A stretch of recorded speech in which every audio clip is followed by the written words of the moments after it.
bias. The assumptions we make, the perspectives we carry, and how they shape the way we see other people and the world around us. But instead of trying to point fingers or say what's right or wrong, this space is about slowing things down, about having honest conversations, sharing real experiences, and trying to understand what lies beneath those first impressions. So whether you're here to reflect, to challenge your own perspective, or just to listen, you are welcome here. This is Beneath Bias, unveiling one story at a time.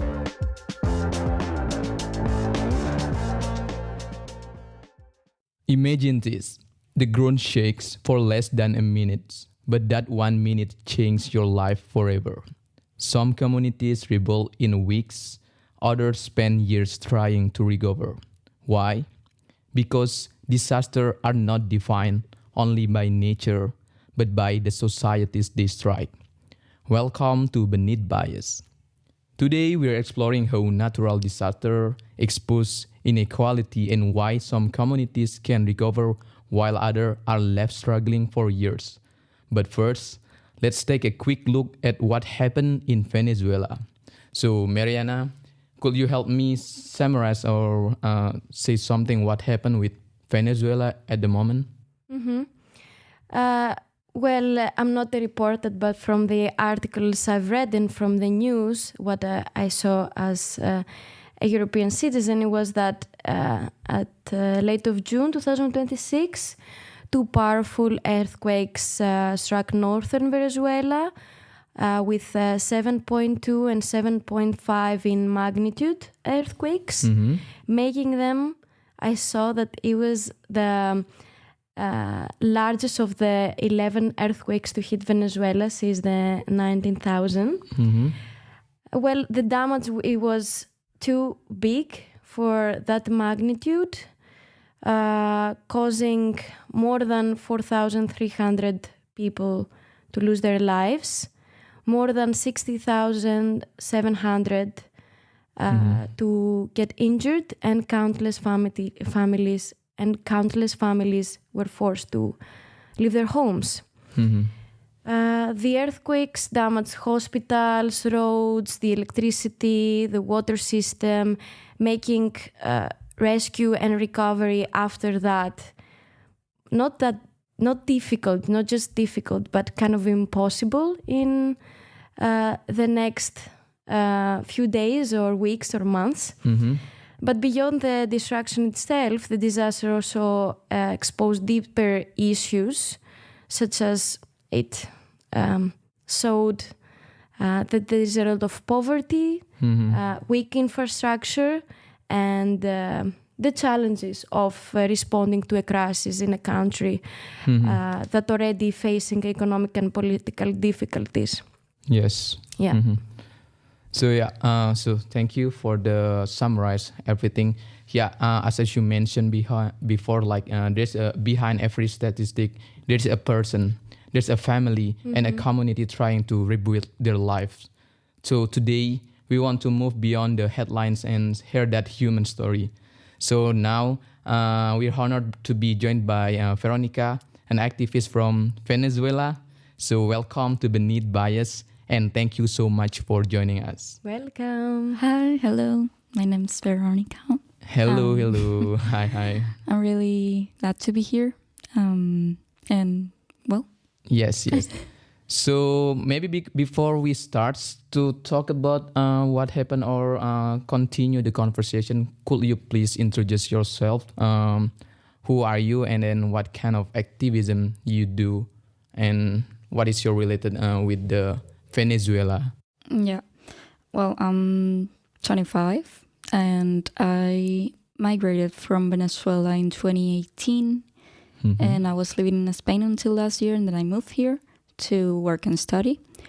And the kind of activism I do is more like spread information on social media, and with this tragedy that just happened, I've been like sending money to friends that I know that are in Caracas and that I know where the money is going. So that's what I've been doing mostly, and talk about the situation whenever I have a chance to. Yeah. that's everyone is doing the maximum that they can, and that is more than enough. Yeah, that's so kind of you. So yeah, I mean, like when we talk about disasters, like every country have like a different feel when the disasters happens. Let's say I came from Indonesia. We live in this near to the volcanoes, and a lot of like things like earthquakes, volcanoes, mountain explode, or tsunamis happen like at least like 1 years. I have the earthquake, so I've had different feels when it come to me like a disasters. But in here's like for some country who don't have like much chance to having a disaster, so people will feel a different when the disaster is come to them. And how about Loya? What do you think about like with the Venezuela situation? How often like a disaster happens? Like how people feels? Do they get a familiar because it's always happen or what? It has happened like a lot of times and a lot of different places. It's usually floodings. That's like the most common thing that happens in Venezuela because it rains a lot. And I mean, it's always kind of the same reaction because most people lose their homes, or they have to like do repairs to the homes, and it takes like a lot of time, and they can wait up to like 1 to 2 years to be able to live a normal life again. So yeah, I would say like it's not something that happens that many times, but when it happens, it's very difficult to recover from it, because most Venezuelans don't have the infrastructure or a proper home to be able to resist any kind of tragedy.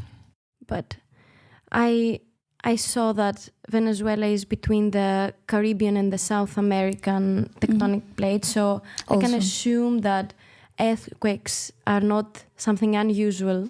So it's not that unusual. It has happened, but it never happened like this one. It was there was a girl spreading some info on Twitter, I think, about the movements of the tectonic plates and how we will probably face an earthquake. And she was like trying to get to not the government, but like some people to be able to spread awareness around it. And I don't think it really, I don't think people took that seriously also, because not something like that has never happened there, right? So she was trying to make people listen that this will happen, or it's coming. I don't know when, but it's coming. Yeah, and like read a little bit of the kind of movements Venezuela has been having, because my mom told me, I think it was 2 months ago, that she felt like it was shaking a little bit. And where I live on an island. I don't live in like the capital city. It doesn't really happen, like nothing really happens there. And it was kind of weird that she told me that I think that month it happened twice. Okay. And that was, yeah. And in Caracas, I think they also experienced something similar before the earthquake. So yeah, so I would say like it's also often for Venezuela to have kind of like disasters, but do you think like the Venezuelan people, they are ready because they are? I mean, like, because it's not happened like 1 or 2 times, so it's happened many times. Do you think they are ready to expecting like as a human, like they prepare what kind of preparation for a people to I mean, like, let's say like there will be another disaster in the future or something? I don't know. I guess it depends if they actually can allow themselves to be able to prepare, because there is a lot of like people who have no access to basic needs, things that you need to buy. So it's impossible for them to really prepare to anything. And that's most of the population, I would say. I think it's really hard to prepare in Venezuela for a disaster of that kind, if you don't have like, you know, the basic stuff. This comes after. Yeah, exactly. So you cannot really think ahead of what's coming. Yeah, I mean, like how can you think ahead if your daily livings needs you can afford, but you don't have to think in the futures. Like it's hard to think in advance. Exactly. Yeah, because like in some country will happen like a lot of like a disaster. I would say like I will take example for Japan, but they have really good infrastructures and the government really ready for that. And it's also they give like some education for the people, so people are really like ready for the disasters, like for the tsunami or something. Like the basic needs, like they already store some like foods, or they have like a guidebooks how to survive when the disaster happens. So maybe some country don't have this kind of like a guidance or something. So Yeah, but this is the thing. The earthquake itself, it does not kill you, you know.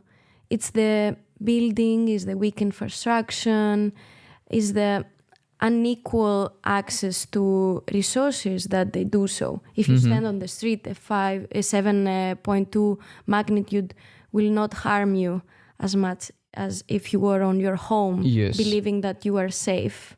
And that's scary. And I know that I've put this on the plate a lot of times, but it's a difference between the global north and the global south. yes. As I was looking at it, it was more obvious to me. You know, if, let's say, a magnitude of 7.2 happens in Japan, some thousands of people are losing their lives. But when it happens to Haiti, hundreds of thousands of people lost their lives. But it was the same magnitude on a big city with people. So I can see the difference there. And it scares me. How is it for a person to grow up there? How did it feel for you? Did you think about it? Yeah, I was actually thinking about it because a lot of people are kind of reflecting on growing up in Venezuela. It is very like politically shaped, I would say. Like you grow up kind of hearing a lot of political debates and all of that, and being like bombarded by the political environment of Venezuela. So it's kind of weird. In my case, my family has always been in a position to be able to afford like basic needs stuff. We weren't like a super privileged, but we had the privilege of like being able to live kind of normally.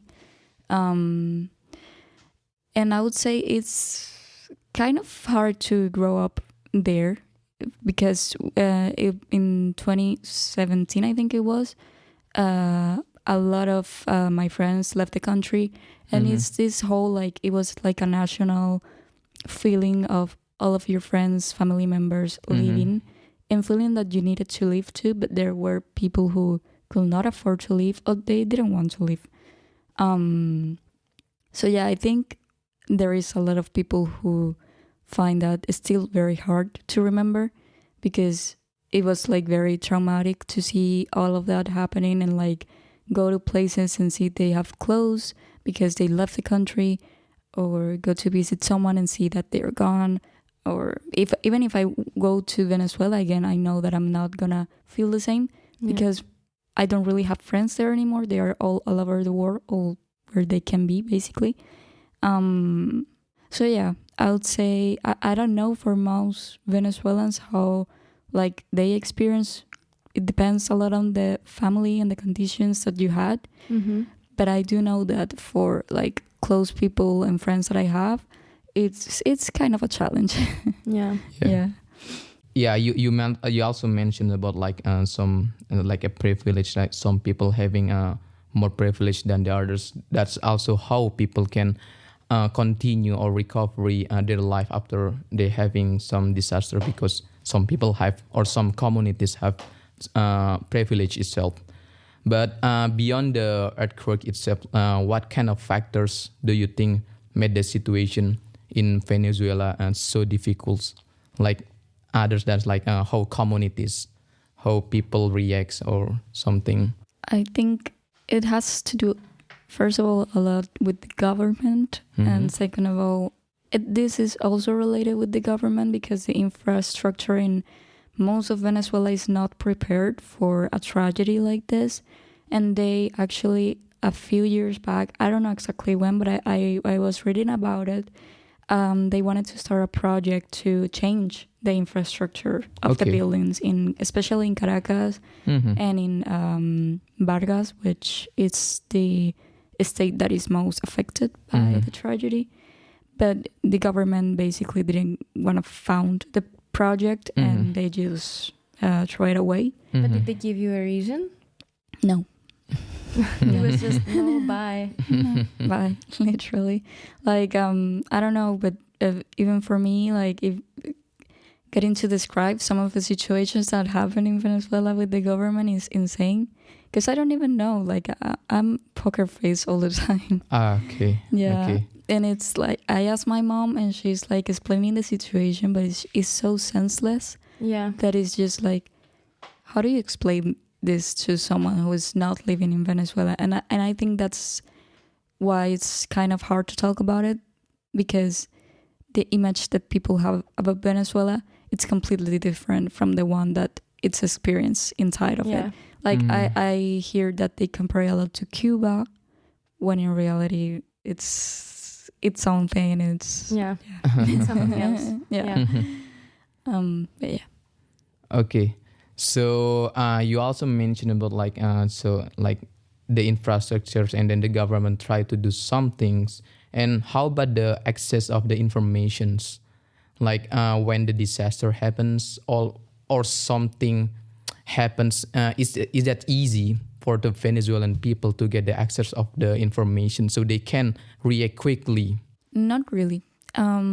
Because, well, first of all, in Venezuela, there is a lot of like power. In Venezuela, there is a lot of like power blackout, and in like it can happen in the whole country, or it can be like in different states at the same time. And this has happened since forever, but it started to happen as a daily thing in like 2014. And the power goes off for like maybe 6 to 8 hours. Wow. Okay. That's a lot. So in those moments, you don't have access to talking to people, friends, or anything, because your phone has no signal. Yeah. And yeah, it's very hard to communicate about the tragedies. I remember when it happened, my parents weren't getting my text messages, and I was a little bit concerned because they usually get my messages, and when they didn't, I talked to my sister and all that to see if she could like reach them in any way. And I think like maybe 5 hours went by, and then I knew they were okay. But it was, even if for me that I'm away and I have access to good communication, for them it's not the same. They need to have power in order to. Yes. I mean, like, especially in this era that you really need like electricity. For everything, literally everything. Yeah, and a lot of people also don't really have access to phones. Oh, really? Yeah, that's also a thing that happens. Or access to having like a mobile plan and be able to get, data to communicate. Yeah, it's very common, and I think that's also why it's very hard. And also the media, it's very like strict. Like it has a lot of rules. What? Yes, it has a lot of rules, but also they usually don't really spread what is usually happening. Like it's actually happening. They tend to spread more of like a calm message instead of like we need to do something. Okay, like it's more okay than it is. Exactly. I see. Yeah, that's so interesting, and also so sad to hear that, because in the other part of the world, like I would say, like for example, like in China or in Japan, like they have access to mobile phone, like every mobile phone, and for people who live in there. So every time the disaster happens, they will get notification like very quick, like there's a how much the magnitude it happens. So people can react like really quick, and then how far from the location, so they can just move as soon as possible. But compare with what happened in some country, we don't have like really good access to information, so people will react differently. So there's some possibilities that the victim will, not the victim, what is called like there's more people who will get like a suffer for the disaster because they don't have the access for the information. Yeah, I mean, it sounds like Venezuela is struggling or trying to keep up from previous disasters or previous problems. So how can it be possible to prioritize, to invest millions to adapt to the situation that will come in the future? Most likely an earthquake will happen again, or a tsunami, or whatever natural disasters are natural. And what most or some governments have tried to do is to try to invest to be better when the disaster comes. But if a country is trying to catch up from the previous disaster that it took 10 years to really make it a good living again, it's not, for in my eyes, it doesn't seem feasible, right? Yeah. I don't know. I mean, that is my biggest bias when I see this whole incident, that it reached my ears, not because of the earthquake that much, but because of the inequality, the large inequality that existed. You know, it wasn't the headline that there was an earthquake. It was a headline that a lot of people lost their lives. Yeah. You know, it wasn't the earthquake that will happen, you know, in Russia or Japan, that, oh, an earth 8 magnitude earthquake happened and everything shook a lot. But it was very big. And that is also the reason that you are from Venezuela, I am not. But both of us are so distant from it, and the information that reaches us, I mean, mine is even limited that yours is. So we have what they give us, we have the image that they give us, and maybe also we blame it to the wrong people. Maybe I would think, okay, why they didn't go out of the buildings, or why didn't they do simple stuff? But it's not the simple stuff or the individual action the problem, you know. I was also reading some articles, and a lot of them had an equation that to eliminate the hazards, you have to multiply it with the community, not by being individuals. You know, if you are a community and you all work together about something, the hazards are going to be lower compared to one individual action just to to survive out of something. I see. So again, it goes back to a political issue. Yeah. Okay. That's, Interesting. Yeah. So, okay, let's move to another question. So we already talked about like what happened and then how people react. But now I'm gonna move a bit to talk about how the recovery right now. So like after the disasters, how people recover, how do they continue their life? Do you have any like perspective or idea about it? I mean, I know some people are like building some kind of like shelters. Yeah. And that's one thing that I know they are doing to help the families that lost their homes. But I'm not really sure how are they gonna recover exactly, because I mean, it could be something that if another country faces it, they will be able to recover in like maybe 3-4 months. But in Venezuela, it will take like maybe 1 to 2 years to fully recover from it. Also, the government made it really hard for people to actually recover, like in the sense that a lot of people died because the government wasn't really sending help, and the military was, and not to be seen, and a lot of like countries sent help, but that help was being like held by the government, so that they wouldn't reach the places that they needed to help. Yeah, it was insane. And the same happened like a few years back. I think it was in 2019 that they sent like huge trucks from, I think it was from the Colombia frontier to Venezuela, and it was with human aid, and they sent us, I think one of the trucks was on fire because of the government. Yeah, because of the military. Okay. They were avoiding the help to get to Venezuela, and I'm not exactly sure why.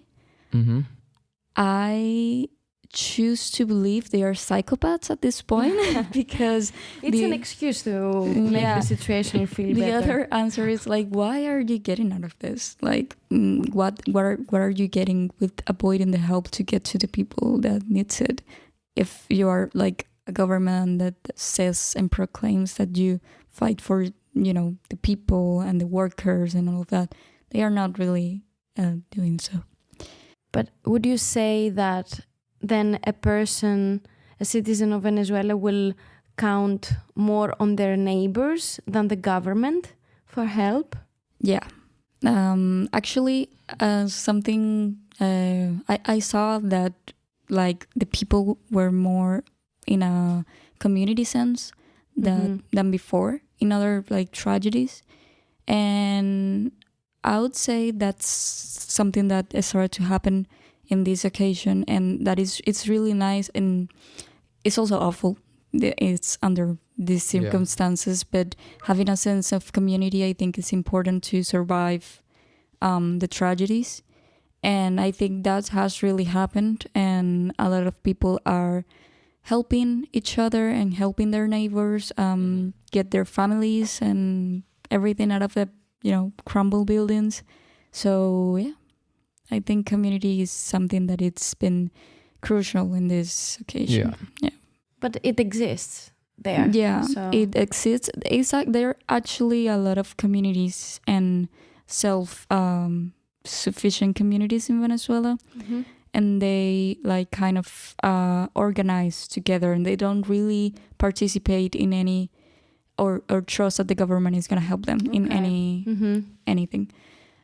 So they take it by their own hands, and they organize, and they try to help each other. Okay, so thank you for sharing your perspective about what happened in Venezuela, and then some like how of people recovery and like everything. But now we do know that now we live in Copenhagen right now. Like there's many people who also live outside Venezuela. But as a person or people who live outside, how do we help Venezuelan people? Like what kind of like aids or maybe like help that we could do for them at the moment? Well, I do have some like places you can donate that I will mention, but I also want to really mention, do not donate to the Red Cross in Venezuela. It is extremely corrupted, and it's actually led by one of the government's, I think, secretaries. I don't know. Okay, so the money does not reach the people. Yeah. Okay. I think the Barcelona team or Madrid team, I don't remember, football team, donated to the Red Cross like 1 point something million, and that's not gonna reach anyone. That's crazy. Yeah. That's so crazy. You can donate to Red Crosses like maybe the one in Spain, or maybe also you have UNICEF, International Rescue Committee, Caritas, Venezuela is actually one of the places that I think the money is reaching. And World Central Kitchen, apparently. Yeah. And Global Giving. So those are one of the places I know that the money is actually reaching.